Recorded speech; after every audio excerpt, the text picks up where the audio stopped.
Hello students, how are you? कैसे आप सभी? मैं निशांत गोयल आप सभी का वेस्ट स्टडी ग्रुप के इस ऑनलाइन यूट्यूब चैनल पे स्वागत करता हूं। हम पढ़ रहे थे कंप्यूटर और कंप्यूटर के अंदर हमारा टॉपिक चल रहा था फुल फॉर्म। रिसेंटली एग्जाम्स में काफी फुल फॉर्म पूछी भी जा रही हैं और आप मन लगा के पढ़ भी रहे होंगे, क्योंकि अगर आप मन लगा के पढ़ रहे हो तो अगर आपने गौर किया हो, अभी दिल्ली पुलिस के एग्जाम चल रहे हैं। तो दिल्ली पुलिस के एग्जाम में 2 दिन हो चुके हैं अभी, और इसमें क्वेश्चंस वगैरह जो पूछे जा रहे हैं कंप्यूटर के, हूबहू सेम टू सेम क्वेश्चन आपको जो हमारे लेक्चर करवाए गए थे, आपको कंप्यूटर की क्लास लगाई गई थी वेस्ट स्टडी ग्रुप पूरे प्लेटफॉर्म के अंदर से, सारे क्वेश्चन आपके वहीं से पूछे जा रहे हैं। जिन बच्चों ने रेगुलर क्लास लगाई है उनके व्यूज आए हैं कि बताया कि सर आपके जो लेक्चर्स हमने लगाए थे, कंटिन्यू आपके जो लेक्चर्स लिए थे वेस्ट स्टडी ग्रुप के अंदर, जितनी हमारी हिस्ट्री की है क्लास, पॉलिटी की है, ज्योग्राफी है, इसके अलावा आपको कंप्यूटर भी है, इकोनॉमिक्स कराया गया, तो सारे हूबहू क्वेश्चन हमारे इसी प्लेटफॉर्म से पूछे जा रहे हैं। और आप चेक भी कर सकते हो कंप्यूटर के, जैसे मैंने आपको क्वेश्चंस करवाए थे, हम कंप्यूटर पढ़ रहे थे, कंप्यूटर के क्वेश्चन मैंने आपको एमएस एक्सेल करवाया था। तो एमएस एक्सेल के अंदर क्वेश्चन पूछा था साथियों, आपके एग्जाम के अंदर दिल्ली पुलिस के अंदर पूछा था कि एक एमएस एक्सेल के अंदर कितने कॉलम्स होते हैं। एमएस एक्सेल के अंदर कितने कॉलम्स होते हैं? तो आप सभी जने मुझे इसका आंसर कमेंट बॉक्स में कमेंट करके दीजिए।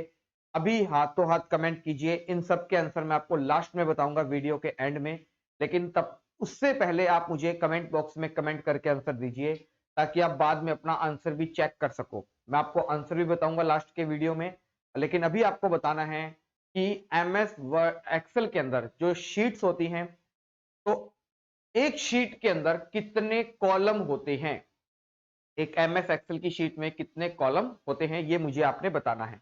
ये क्वेश्चन पूछा था हमारी क्लास के अंदर से, हमारे वेद स्टडी ग्रुप के इस ऑनलाइन यूट्यूब चैनल से पूछे गए थे क्वेश्चन सारे। इसके अलावा अगर बात करें तो क्वेश्चन पूछा गया था कि एमएस एक्सेल में, ध्यान से सुनिएगा साथियों क्वेश्चन, एमएस एक्सेल में बाय डिफॉल्ट कितनी शीट्स होती हैं? ये क्वेश्चन पूछा गया था दिल्ली पुलिस के एग्जाम के अंदर, कंप्यूटर से रिलेटेड था। तो ये क्वेश्चन भी मैंने आपको करवाया हुआ है, इसका आंसर भी आप मुझे अभी कमेंट बॉक्स में कमेंट करके दीजिए, और इन सभी के आंसर मैं आपसे लास्ट में पूछूंगा। तो साथियों, इस प्लेटफॉर्म के अंदर आपको पूरा जीएस कवर कराया जाएगा, पूरा कंप्यूटर जितने भी आप एग्जाम दे रहे हो आने वाले समय के अंदर, सभी के अंदर आपको एग्जाम करवाया जाएगा, पूरा टॉपिक पूरे सिलेबस करवाया जाएगा। बस आप अपना टाइम जो है, अपना जो साथ है, वो हमारे साथ कंटिन्यू बनाए रखिए। वेस्ट स्टडी ग्रुप आपके लिए गारंटी लेकर ही आया है कि चीजों को आपको क्वालिफाई करवाना ही करवाना है, आपको गवर्नमेंट जॉब का सिलेक्शन देना ही देना है। सपने आपके होंगे और पूरा करने का हक होगा हमारे वेद स्टडी ग्रुप के इस यूट्यूब चैनल का। यह आपके सपनों को साकार करेगा। आप सिर्फ सपने देखिए, और उन सपनों को पूरा करने के लिए आपके पास आ चुके हैं वेद स्टडी ग्रुप के। बस आपने बने रहना है, हर क्लास को प्रॉपरली लेते रहना है, अपने नोट्स बनाते रहने हैं, और लास्ट तक आप जब देखोगे एग्जाम के टाइम तक पूरे प्रॉपर नोट्स हो जाएंगे आपके पास। अब कुछ बच्चों के मन का वहम भी दूर हो गया होगा, क्योंकि स्टार्टिंग में जब हमने क्लासेस शुरू की थी, बच्चों का एक वहम था कि सर कोर्स पूरा होगा क्या नहीं होगा, 2 या 3 क्लासों के बाद हमें कोर्स को बीच में तो नहीं रख दिया जाएगा। तो आप देख रहे हो हर सब्जेक्ट की प्रॉपर रूप से क्लासेस चल रही हैं, हिस्ट्री की प्रॉपर रूप से क्लास चल रही है आपकी, ज्योग्राफी की चल रही हैं, इसके अलावा बिहार जीके है आपकी, साइंस की प्रॉपर क्लासेस चल रही हैं आपकी, इकोनॉमिक्स की चल रही हैं, कंप्यूटर की रेगुलर क्लासेस चल रही हैं, और बीच बीच में वेद सर भी आपको मोटिवेट करते रहते हैं। अभी रिसेंटली उन्होंने बहुत बड़ा सेशन लिया था इंडियन कॉन्स्टिट्यूशन डे पर, आपको काफी मोटिवेट किया था, यूपीएससी के बारे में आपको बताया था, हमारे कॉन्स्टिट्यूशन के बारे में बताया था। तो बस साथियों, आपने बस इतना ही करना है कि हमारे इस वेद स्टडी ग्रुप के साथ जुड़े रहना है, और आप देखते जाओगे कि आपने जो सपने देखे थे वो आपके एक दिन हम पूरे करके दिखाएंगे। अगर आप वेद स्टडी ग्रुप के साथ साथ चलते हो, प्रॉपर तरीके से नोट्स बनाते हो, रेगुलर क्लास अटेंड करते हो, तो आपको बहुत कुछ चेंजमेंट देखने को मिलेगा। आपको जो चीजें आपको किसी प्लेटफॉर्म पर देखने को नहीं मिली, कहीं नहीं मिली, वो आपको इस वेद स्टडी ग्रुप के इस यूट्यूब चैनल पर देखने को मिलेगा। बिल्कुल हमारे यहाँ पर कंसेप्ट चीजें कराई जाएगी आपको, ठीक है, क्योंकि हमारा जो मोटिव रहता है वो क्वालिटी पर रहता है। हम क्वालिटी पे बिलीव करते हैं कि बच्चे को अच्छा कंटेंट दिया जाए, अच्छी क्वालिटी दी जाए। तभी आप देख रहे हो कि क्वेश्चंस आपके एग्जाम में आ भी रहे हैं, क्योंकि हम क्वालिटी पे बिलीव करते हैं, क्वांटिटी पे नहीं करते। ठीक है, क्वालिटी अच्छी होगी तो बच्चे का सिलेक्शन होगा, तो अपने आप ग्रोथ होगी। तो बस आपने बने रहना है। हम फुल फॉर्म पढ़ रहे थे और अब उसी फुल फॉर्म के अंदर हमारा जो सेकंड पार्ट हम पढ़ेंगे आगे, कंटिन्यू फुल फॉर्म, और पूछी भी जा रही है एग्जाम के अंदर आपके फुल फॉर्म्स वगैरह भी। देखते हैं आज की हमारी फुल फॉर्म है। नेक्स्ट, सबसे पहले आप इसका एक स्क्रीनशॉट ले लीजिए, ताकि आपके पास स्क्रीनशॉट पड़ा होगा तो आप पढ़ सकते हो। मैं साइड में हो जाता हूं, आप इसका एक प्रॉपर स्क्रीनशॉट ले लीजिए ताकि आप इसे अच्छे से लर्न कर पाओ। तो देखते हैं लैन। सबसे पहले आती है LAN, local area network. Local area network, LAN. Network क्या होता है? एक वर्ड आया है यहां पर, नेटवर्क। तो हम देखते हैं नेटवर्क क्या होता है। तो लिख लीजिए साथियों, नेटवर्क क्या होता है? दो या दो से अधिक, दो या दो से अधिक कंप्यूटर्स को जोड़ना। Two and more than computers attach. दो या दो से अधिक कंप्यूटर्स को जोड़ना क्या कहलाता है? नेटवर्क कहलाता है। कम से कम दो कंप्यूटर तो चाहिए चाहिए। नेटवर्क पहले चलता, जैसे अभी आप यूज करते हो इंटरनेट। इंटरनेट के द्वारा आप किसी को भी अपनी कोई फाइल है वो आप ट्रांसफर कर सकते हो। लेकिन जब इंटरनेट नहीं था, या ऑफिस की बात करें, ऑफिस के अंदर या आप एग्जामिनेशन हॉल में पेपर देने जा रहे हो, तो आपने देखा होगा एक मेन पीसी पड़ा होता है एक कॉर्नर में, एक अलग रूम के अंदर। उस मेन पीसी से पूरे लैब के पीसी क्या होते हैं? कनेक्ट होते हैं। और उनको कनेक्ट किया जाता है, एक वायर के द्वारा कनेक्ट किया जाता है। वो सारे पीसीस को जब कनेक्ट कर दिया जाता है, तो इस पूरे कनेक्शन को, इस पूरे नेटवर्क, इसको पूरे को क्या कहते हैं? एक नेटवर्क कहते हैं। नेटवर्क जो होता है साथियों, वो होता है तीन प्रकार का। नेटवर्क होता है साथियों तीन प्रकार का। फर्स्ट आपने देखा LAN, local area network. First होता है, ध्यान रखना है, LAN, local area network. Second होता है मैन, सेकंड नेटवर्क होता है MAN, metropolitan area network.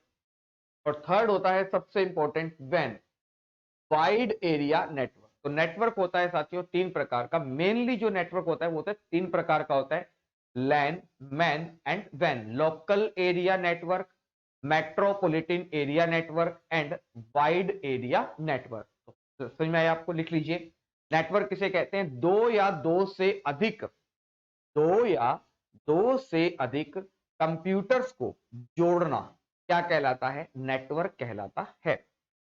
Network मुख्य रूप से जो होते हैं मेनली थ्री टाइप्स के होते हैं। First one is LAN, second one is MAN and third one is वैन। इनको इसी सीक्वेंस में लिखना ताकि आपको याद हो जाए। सीक्वेंस में क्यों लिखने को कहा?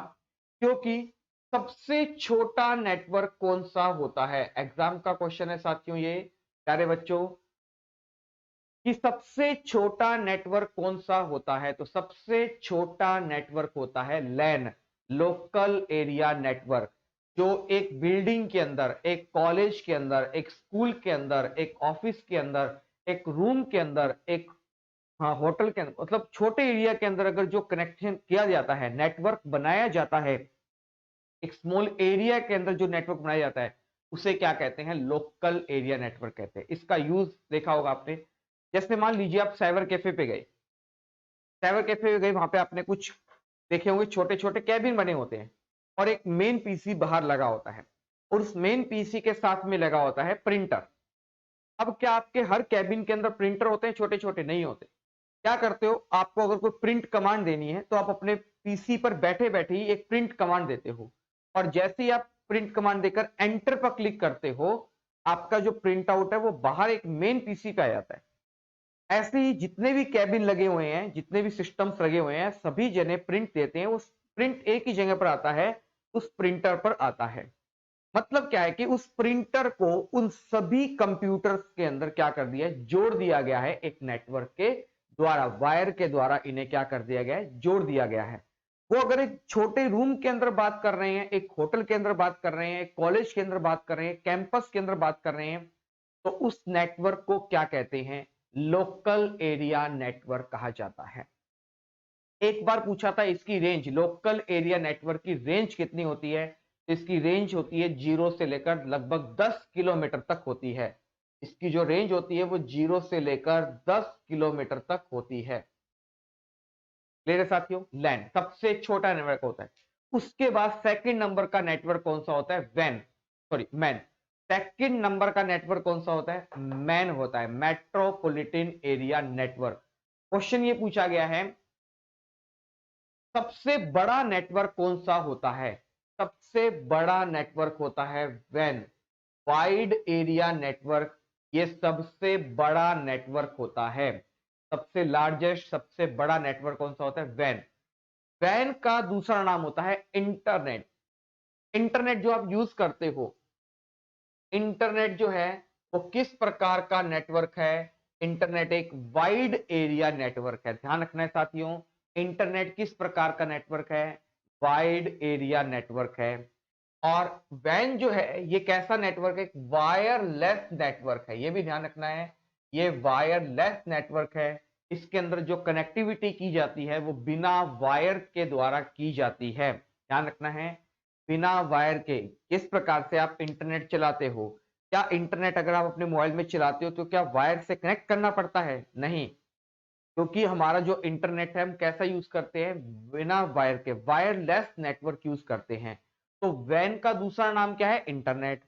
वैन किस प्रकार का या इंटरनेट किस प्रकार का नेटवर्क है? एग्जाम का क्वेश्चन है, इंटरनेट किस प्रकार का नेटवर्क होता है? तो इंटरनेट एक वैन प्रकार का नेटवर्क है।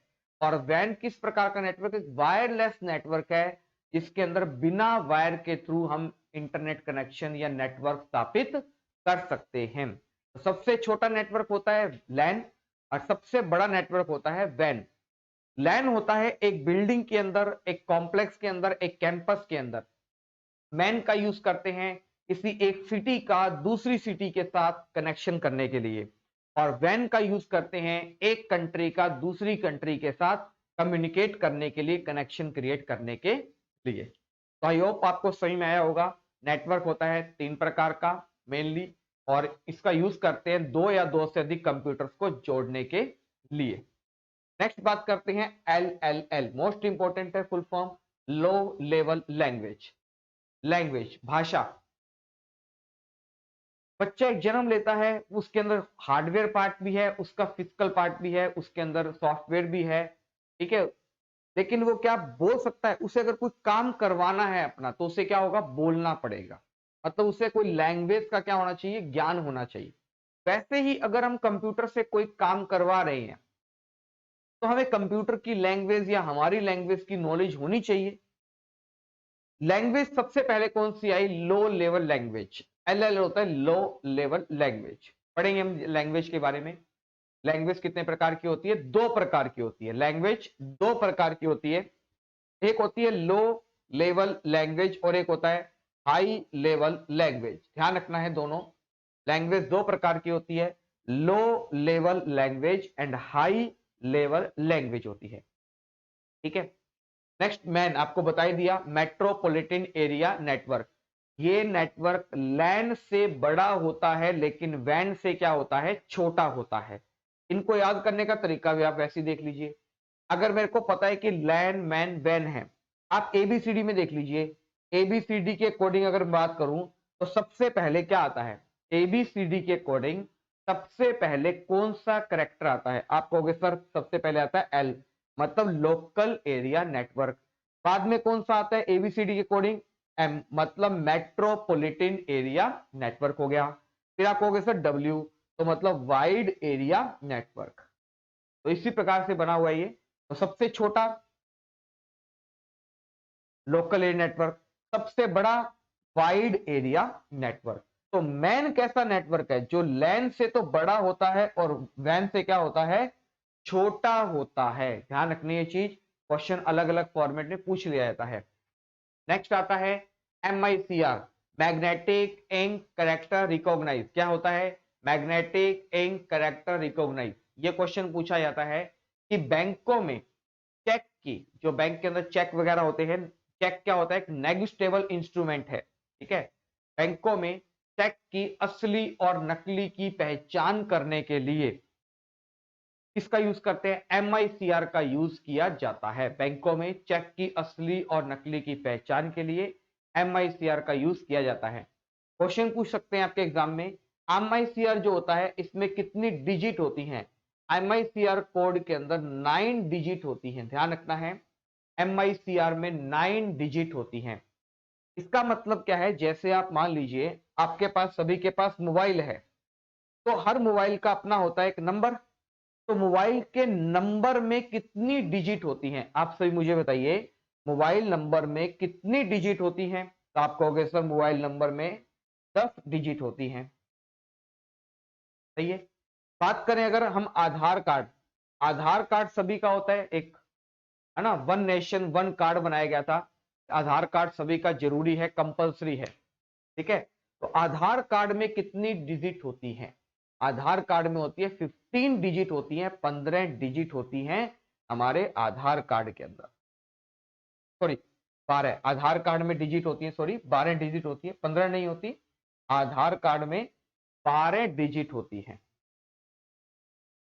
जीएसटी हमने पढ़ा था, जीएसटी में कितनी डिजिट होती है? जीएसटी में होती है 15 डिजिट होती है। जीएसटी में होती है 15 डिजिट होती है, आधार में होती है 12 डिजिट। तो इसी प्रकार से हम पढ़ रहे हैं MICR, magnetic ink character recognise, जिसका यूज किया जाता है चेक और चेक की असली और नकली की पहचान के लिए। तो MICR में कितनी डिजिट होती हैं? तो MICR में होती है 9 डिजिट होती हैं। ठीक है, ध्यान रखना है साथियों इस चीज। OCR, OCR होता है ऑप्टिकल करेक्टर रिकॉग्नाइज। क्या होता है? Optical character recognise. OCR optical character recognise. OMR optical mark reader, marks को पढ़ने के लिए, बबल्स को पढ़ने के लिए OMR होता है optical mark reader. OMR optical mark reader. बार बार इसलिए रिपीट कर रहा हूं, आप भी मेरे साथ रिपीट कीजिए, क्योंकि कुछ चीजें बोलने से और सुनने से याद हो जाती है। बेनिफिट आपको ही मिलेगा। खुद नोट्स बनाते रहिए, लिखते रहिए चीजों को, और कुछ इंपॉर्टेंट फैक्ट भी बताता जा रहा हूं, उन्हें भी आप साथ साथ लिखते रहिए, क्योंकि ये फुल फॉर्म खाली 10 या 15 फुल फॉर्म नहीं है। अगर देखोगे तो हर चीज से क्वेश्चन निकल के आता है, तो 2 या 3 गुना क्वेश्चन मान के चलिए आपके। ठीक है। नेक्स्ट आता है उप, इसे उप्स भी कहते हैं। OOPS object oriented programming system, object oriented programming, वैसे इसे ऑब्जेक्ट ओरिएंटेड प्रोग्राम। C++ जो होती है वो किस प्रकार की है? एक उस टाइप का है, ऑब्जेक्ट ओरिएंटेड प्रोग्राम है, उनके अंदर प्रोग्रामिंग का क्या किया जाता है? यूज किया जाता है। OS, OS होता है ऑपरेटिंग सिस्टम। OS क्या होता है? Operating system. ऑपरेटिंग सिस्टम किसे कहते हैं? पूरे सिस्टम को चलाने के लिए, कंप्यूटर को ऑपरेट करने के लिए हमारे सिस्टम में क्या होना चाहिए? ऑपरेटिंग सिस्टम होना चाहिए। क्या होना चाहिए साथियों? ऑपरेटिंग सिस्टम होना चाहिए। अगर हम कंप्यूटर को ऑपरेट करना चाहते हैं, कंप्यूटर को रन करना चाहते हैं, कंप्यूटर को अगर चलाना चाहते हैं, तो हमारे सिस्टम में क्या होना चाहिए? ऑपरेटिंग सिस्टम होना चाहिए। ऑपरेटिंग सिस्टम कितने प्रकार का होता है? बात करें ऑपरेटिंग सिस्टम, या इसे सिस्टम सॉफ्टवेयर भी कहते हैं। तो ऑपरेटिंग सिस्टम या सिस्टम सॉफ्टवेयर की बात करें तो ये होता है साथियों 4 प्रकार का: DOS, window, Linux and Unix. तो ऑपरेटिंग सिस्टम होता है 4 प्रकार का: डॉस, विंडो, लाइनेक्स और यूनिक्स। अगर आप मार्केट से कोई नया कंप्यूटर लेकर आते हो, तो आपके उस कंप्यूटर के अंदर इन चारों में से कोई एक ऑपरेटिंग सिस्टम होना ही चाहिए। इन चारों में से कोई एक ऑपरेटिंग सिस्टम होना चाहिए। अगर इन चारों में से आपके कंप्यूटर में कोई ऑपरेटिंग सिस्टम नहीं है, तो वो आपका कंप्यूटर क्या है? एक डब्बा है, बिल्कुल डब्बा है, उसका कोई यूज नहीं है। ठीक है। तो अगर कंप्यूटर को डब्बे से प्रोफेशनल बनाना है, तो उसके अंदर इन चारों में से आपको कोई भी एक ऑपरेटिंग सिस्टम डालना पड़ेगा। होता है जैसे मोबाइल का सॉफ्टवेयर होता है, अगर मोबाइल के अंदर सॉफ्टवेयर ही नहीं है, क्या उस मोबाइल की कोई वैल्यू है? बिल्कुल, वो मोबाइल आपका एक डमी फोन हो गया। ठीक है। लेकिन अगर उसी मोबाइल के अंदर अगर आप सॉफ्टवेयर डाल लो, तो उसकी मोबाइल की वैल्यू बढ़ जाती है। उसी प्रकार से आपके सिस्टम के अंदर चलाने के लिए इन चारों में से कोई एक ऑपरेटिंग सिस्टम होना ही चाहिए। तो कौन सा है वो? डॉस। डॉस आपको बताया था मैंने, डिस्क ऑपरेटिंग सिस्टम। डॉस क्या होता है? Disk operating system. और डॉस किस प्रकार का है? तो डॉस है एक CUI टाइप का। इसके बारे में मैंने आपको बताया था, रिवीजन भी हो रही है कुछ आपकी। एक होता है CUI और एक होता है GUI। CUI होता है करेक्टर यूजर इंटरफेस। CUI होता है करेक्टर यूजर इंटरफेस। इसमें सिर्फ करेक्टर से रिलेटेड ही काम किया जाता है। और GUI होता है ग्राफिकल यूजर इंटरफेस। इसमें ग्राफिक्स से रिलेटेड, पिक्चर से रिलेटेड, म्यूजिक से रिलेटेड, एनिमेशन से रिलेटेड, कलर से रिलेटेड काम किया जाता है। तो डॉस किस प्रकार का ऑपरेटिंग सिस्टम है? एग्जाम का क्वेश्चन है, डॉस किस प्रकार का ऑपरेटिंग सिस्टम है? डॉस एक CUI टाइप का क्या है? ऑपरेटिंग सिस्टम है। और विंडो किस प्रकार का ऑपरेटिंग सिस्टम है? विंडोज GUI टाइप का है, जिसमें हम ग्राफिक्स से रिलेटेड काम कर सकते हैं। तो OS समझ में आया आपको? ऑपरेटिंग सिस्टम, हमारे सिस्टम को ऑपरेट करने के लिए, हमारे सिस्टम को चलाने के लिए जिसका यूज किया जाता है, उसे क्या कहा जाता है? ऑपरेटिंग सिस्टम कहा जाता है। नेक्स्ट आता है OSI, open system interconnection. OSI होता है open system interconnection. OSI open system interconnection होता है। OTG, ये आपने सुना होगा, OTG केबल। हम कई बार जाके कहते हैं कि आपके पास have you got OTG cable? क्या आपके पास OTG केबल है? OTG केबल क्या होती है? आपने देखा होगा, अगर आप अपने मोबाइल के अंदर चार्जर की पिन लगाते हो तो आपका फोन चार्ज होने लग जाता है। लेकिन अगर मैं चाहता हूं कि अपने मोबाइल के साथ मुझे कीबोर्ड को अटैच करना है, माउस को अटैच करना है, या पेन ड्राइव अटैच करनी है, तो पेन ड्राइव को अटैच करने के लिए पेन ड्राइव वाला पोर्ट होना चाहिए। तो जो एक OTG यूज होती है, जो आपके मोबाइल के अंदर लग जाती है, OTG, ठीक है, एक कनेक्शन की तरह होता है। मतलब जैसे आपने पेन डाटा के, इस प्रकार से आपने कार्ड रीडर देखा होगा, कार्ड रीडर जो क्या करते हैं, हमारे मेमोरी कार्ड को क्या करता है? रीड करता है।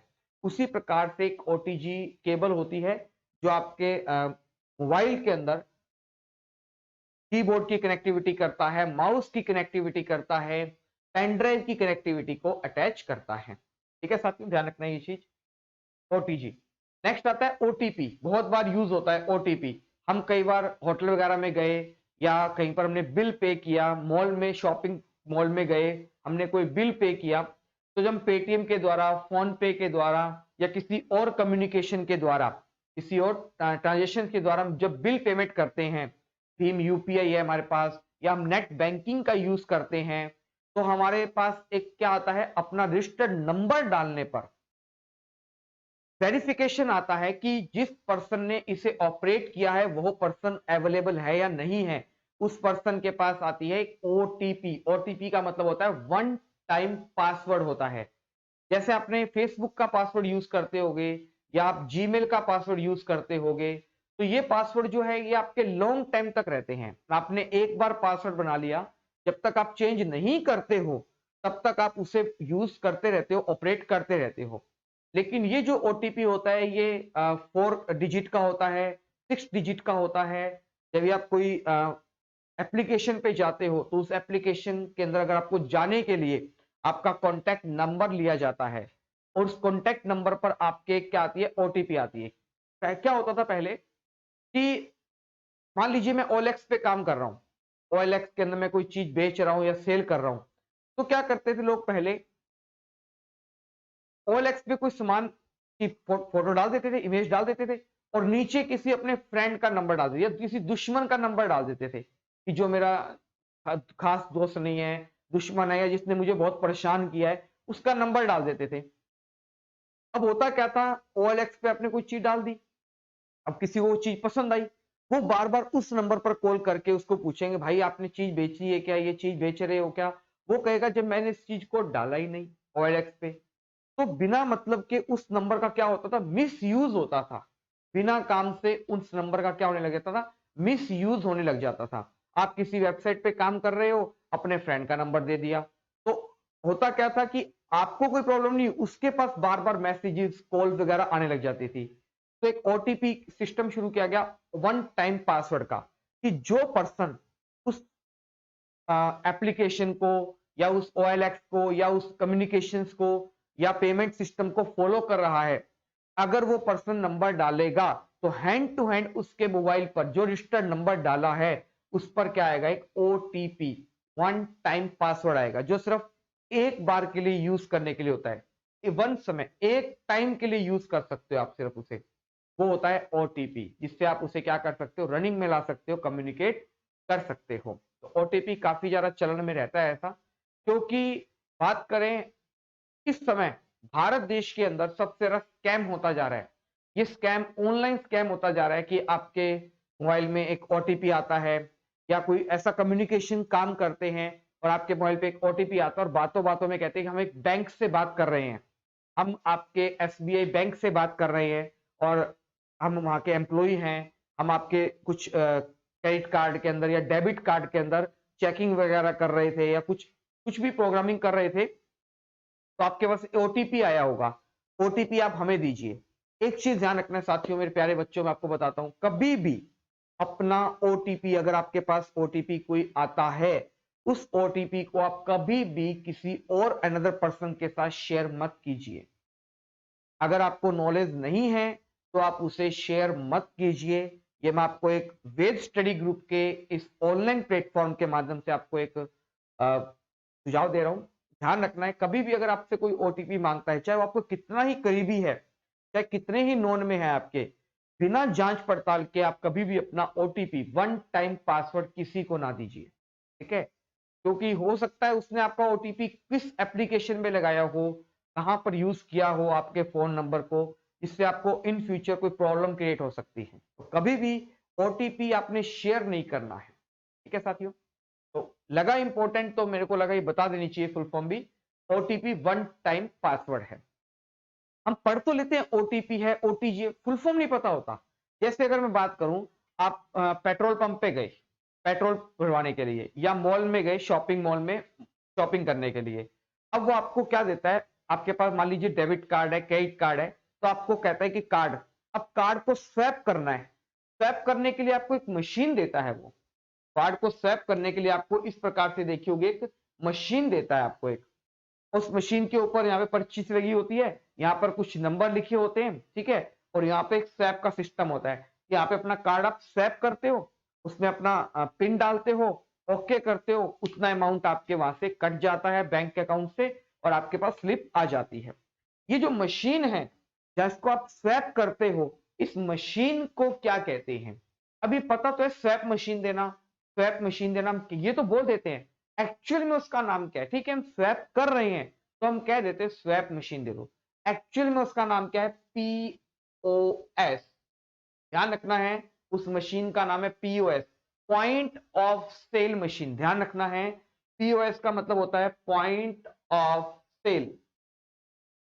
ध्यान रखनी ये चीज, पॉइंट ऑफ सेल होता है, पीओएस कहते हैं उसे, पॉइंट ऑफ सेल, ठीक है? तो ध्यान रखना है, ओटीपी होता है वन टाइम पासवर्ड और पीओएस होता है पॉइंट ऑफ सेल। नेक्स्ट आता है पेन, ये सभी का होता है पेन, सॉरी, पेन एक नेटवर्क है, पर्सनल एरिया नेटवर्क। पेन होता है पर्सनल एरिया नेटवर्क, वो पेन नंबर अलग होता है, वो होता है परमानेंट अकाउंट नंबर। यह है पेन, पर्सनल एरिया नेटवर्क, अपना खुद का कोई पर्सनल एरिया नेटवर्क बनाने के लिए। आपको मैंने बताया था अभी, नेटवर्क कितने प्रकार का होता है, मैंने कहा था मेनली जो नेटवर्क होते हैं वो तीन ही प्रकार के होते हैं, जो बहुत ज्यादा यूज में रहते हैं, बहुत ज्यादा चलन में रहते हैं। वो नेटवर्क कौन से होते हैं? लैन, मैन और वैन। ये पैन होता है पर्सनल एरिया नेटवर्क, अपने खुद का पर्सनल नेटवर्क बनाने के लिए, ठीक है? किसका यूज करते हैं? पैन का। नेक्स्ट आता है पीसी, पर्सनल कंप्यूटर। हम कहते हैं ना कि क्या आपके पास, हैव यू गॉट पीसी, आपके पास पीसी है, पीसी का मतलब पर्सनल पीसी, अपना खुद का। अगर मैं बात करूं, आप मुझे सभी जने, आज का क्वेश्चन ऑफ द डे है आपका, ध्यान से सुनिए, आज का क्वेश्चन क्या है आपका? क्वेश्चन ऑफ द डे, आप सभी ने मुझे बताना है, हमारे घर में जो हम पीसी यूज करते हैं, हमारे घर का जो कंप्यूटर है वो किस प्रकार का कंप्यूटर है? According to size, according to size हमारे घर का कंप्यूटर किस प्रकार का कंप्यूटर है? और according to application, according to application हमारा जो सिस्टम है वो किस प्रकार का सिस्टम है, आपको बताना है। इन दोनों क्वेश्चन के आंसर आपने मुझे कमेंट बॉक्स में कमेंट करके देने हैं कि हमारे घर का पीसी साइज के आधार पर किस प्रकार का कंप्यूटर है, हमारे घर का कंप्यूटर अनुप्रयोग मतलब एप्लीकेशन के आधार पर किस प्रकार का कंप्यूटर है। इन दोनों क्वेश्चन के आंसर आप मुझे कमेंट बॉक्स में कमेंट करके दीजिएगा। नेक्स्ट आता है POP, post office protocol.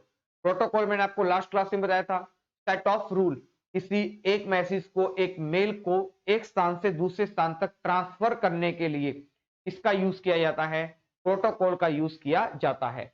Next आता है पीपीपी। पीपीपी होता है पॉइंट टू पॉइंट प्रोटोकॉल। ध्यान रखना, पीओपी हम साइंस नहीं पढ़ रहे हैं, कोई जरूरी नहीं है कि एक ही फुल फॉर्म हो, एक ही, हम कंप्यूटर पढ़ रहे हैं तो कंप्यूटर के अकॉर्डिंग पोस्ट ऑफिस प्रोटोकॉल है।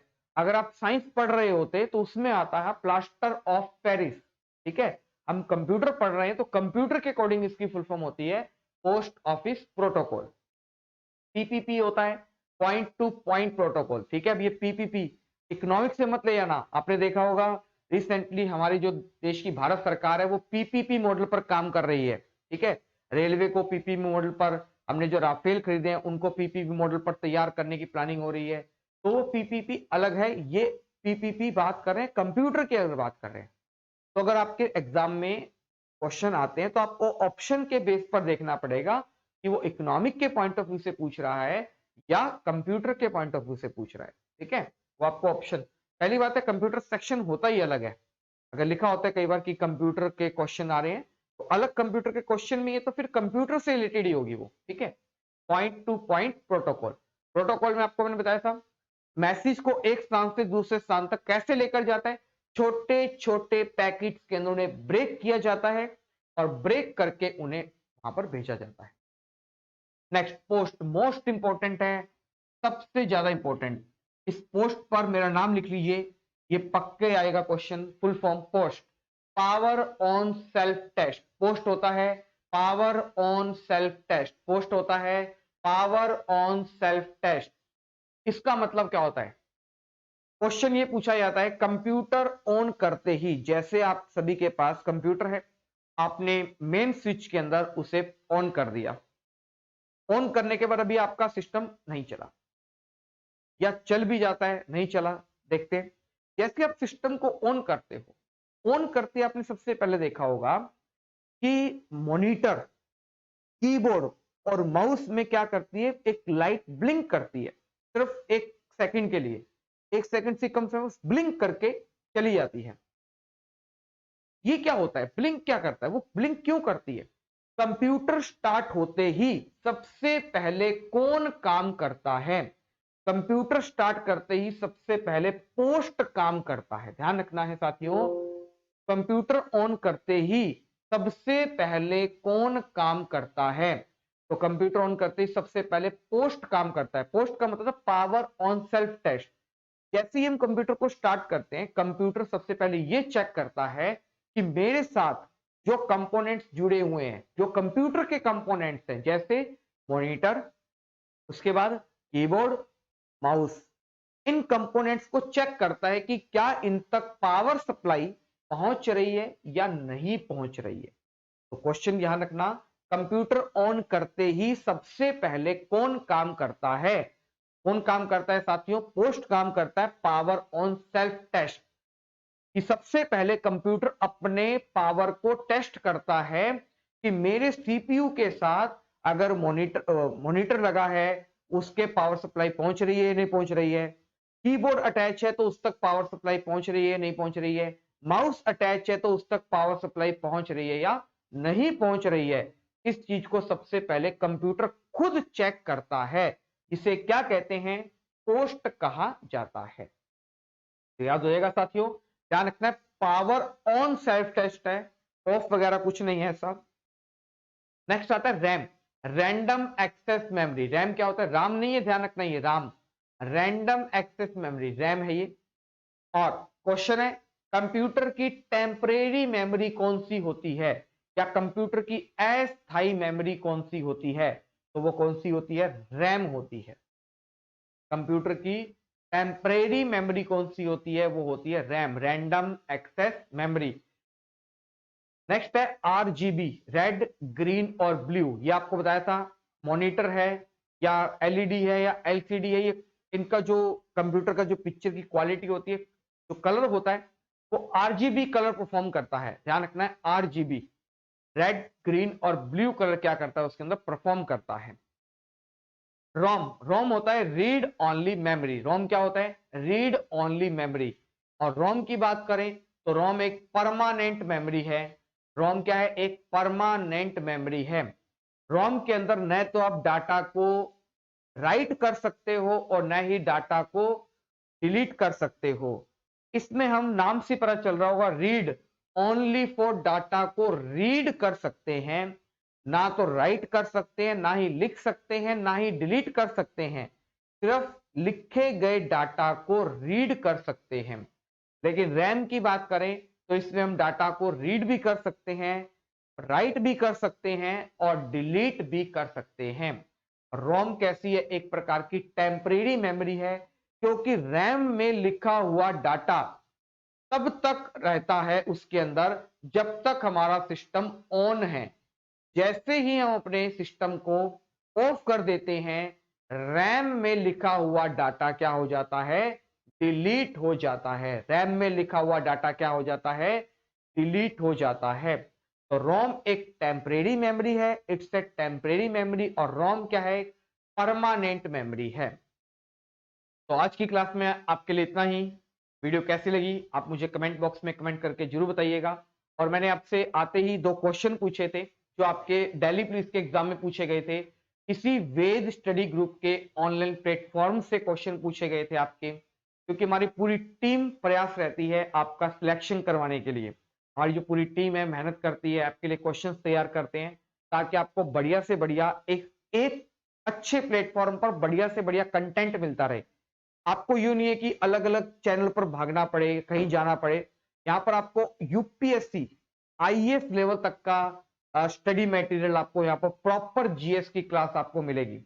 आपको कहीं पर भी भटकने की जरूरत नहीं है, बस आपको बने रहना है, हमारे साथ कंटिन्यू अपना टाइम देते रहना है जो प्रॉपर क्लास चलती है उसके साथ। क्वेश्चन पूछा था आपके एग्जाम के अंदर एक्सेल के अंदर कि बाय डिफॉल्ट एमएस एक्सेल की वर्कशीट में कितनी शीट्स होती हैं। ये एग्जाम में क्वेश्चन था दिल्ली पुलिस के, जो हमारे वेद स्टडी ग्रुप के यूट्यूब चैनल से क्वेश्चन आया गया था। तो इस क्वेश्चन का राइट आंसर है बाय डिफॉल्ट कितनी शीट्स होती है? 3 शीट होती है। ये मैंने आपको एमएस एक्सेल के अंदर शीट में करवाया था, पूरा एमएस एक्सेल डिफाइन किया था। प्ले स्टोर के अंदर प्ले लिस्ट में जाकर आप वहां से एमएस एक्सेल की वीडियो चेक कर सकते हैं। नेक्स्ट क्वेश्चन पूछा था एक एमएस एक्सेल के अंदर शीट में कितने कॉलम्स होते हैं? तो याद आ रहा होगा, मैंने आपको बताया था कॉलम की जो संख्या होती है वो होती है 16,384। कॉलम की कितनी संख्या होती है साथियों?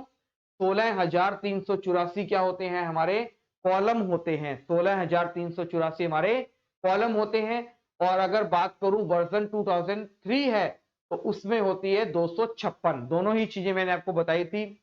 अगर वर्जन है 2003 तो कॉलम की संख्या है 256, और अगर वर्जन 7, 10, 13, 16 है तो कितनी है? 16,384। बात करते हैं रो की, तो रो कितनी थी 2003 के अंदर? 2003 में रो थी 65,536। और अगर बात करें 7, 10 के अंदर तो 10,48,576 क्या थी साथियों? रो थी। ये मैंने आपको करवाया हुआ है। ये क्वेश्चन एग्जाम में इस प्रकार से आपके पूछे जाते हैं। तो आज की क्लास में आपके लिए इतना ही। फुल फॉर्म्स वगैरह आप रीड करना। नेक्स्ट क्लास में हम कुछ और नए टॉपिक के साथ, नई चीजों के साथ, नई कुछ अगर फुल फॉर्म के साथ आपको कंटिन्यू क्लास जारी रखेंगे। बस बने रहिए हमारे वेद स्टडी ग्रुप के इस ऑनलाइन यूट्यूब चैनल के साथ। आपको बहुत कुछ सीखने को मिलेगा और बहुत कुछ एक्स्ट्रा चीजें सीखने को मिलेगी। वो सीखने को मिलेगा जो आपको कहीं पर भी आपने नहीं देखा होगा। ऐसे ऐसी फैक्ट आपको बताए जाएंगे, चीजों के बारे में आपको बताया जाएगा। यूपीएससी आईएएस लेवल की अगर बात करें, पीसीएस लेवल की बात करें, ठीक है, बैंकिंग सेक्टर की बात करें, तो आपको हर लेवल की तैयारी यहाँ पर करवाई जाएगी। बस अपना प्रेम प्यार साथ हमारे साथ बनाए रखें, कहीं भटकने की जरूरत नहीं है। बस जुड़े रहिए हमारे साथ, क्योंकि कहते हैं ना कि कोशिश करने वालों की कभी हार नहीं होती। असफलता एक चुनौती है। मान लीजिए हो सकता है आपने पिछले कोई गलतियां कर दी हो, कोई आपको नई अच्छी तरीके से गाइडेंस मिलती है, क्योंकि होता है बच्चों को प्रॉपर रूप से गाइडेंस नहीं मिल पाती है अच्छे तरीके से। तो आपको गाइडेंस देने के लिए, आपका करियर सेट करने के लिए, आपको तैयारी कैसे करनी चाहिए, आपको कितना टाइम देना चाहिए, या किन किन बुक्स को प्रेफर करना चाहिए, यह सब चीजें आपको इसी प्लेटफॉर्म पर उपलब्ध कराई जाएंगी। आपको कहीं पर भी भटकने की जरूरत नहीं है। बस तो आप कंटिन्यू बने रहिए, क्योंकि असफलता एक चुनौती है, इसे स्वीकार करो। कहां कमी रह गई थी उसे सुधार करो। जब तक ना सफल हो नींद चैन को त्यागो तुम, संघर्ष का मैदान छोड़कर मत भागो तुम, और कुछ किए बिना ही जय जयकार नहीं होती, और कोशिश करने वालों की कभी हार नहीं होती। तो धन्यवाद साथियों।